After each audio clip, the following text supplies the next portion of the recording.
Welcome to RegEdited. I'm Reggie, and thanks for stopping by my channel. This is a self-preservation channel and where we try to come up with our own prescriptions for our well-being. And just remember to check with your doctor when you want to make a change in your diet and to be transparent about what you're doing, whether it be natural supplements or not doing what the doctor tells you to do, which is taking meds, drugs.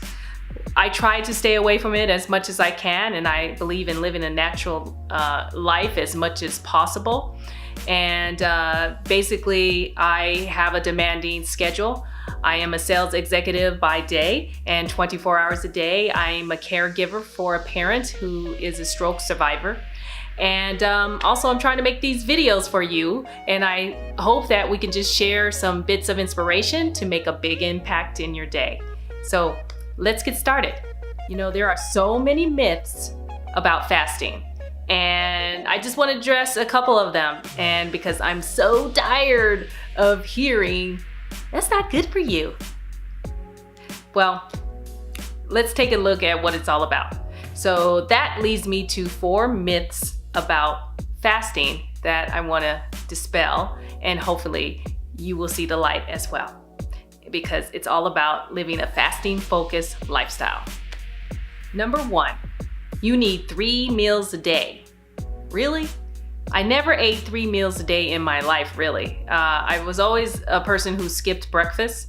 And you know, there's evidence and there's studies all the time that say that there's no difference whether I had 2 meals a day or 3 meals a day. It's about calorie intake and and what your output is doing. So that could be exercising to burn it off, right?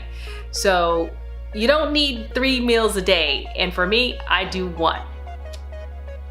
Number 2, eating often and snacking is good for your health. Well, I don't know about that. You know, it's simple. It's not natural for us as human beings to be constantly eating in a fed state. You have to give your digestion system a break. And if you're constantly eating, we're humans, we evolve. And we had to endure long periods of time when we were hunters and gatherers back in ancient days. You know, there's time periods where you don't go for days without eating. And really, the body does adjust to it. You're not starving yourself. So eating often and snacking all day, it really isn't good for you. There are proof and evidence that, short-term fasting induces a cellular repair process, and it's called autophagy. So where the cells use old and dysfunctional proteins for energy.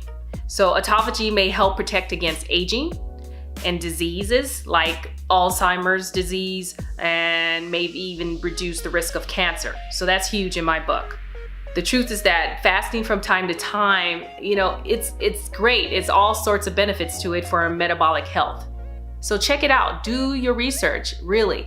And so eating often isn't always a good thing. So, do a study and check it out on the internet or wherever, and even talk to not your doctor, because they're not going to tell you that's a good thing, but talk to a naturopath and see what they say. So number 3, fasting puts your body in starvation mode.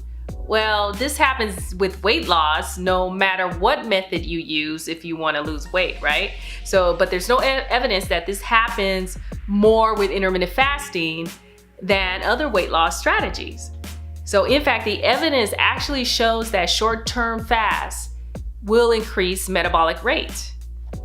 It's false that the short-term fasting puts the body in starvation mode. So the truth is that your metabolism actually increases during fast for up to 48 hours. I like it. Number 4, intermittent fasting makes you lose muscle. Huh?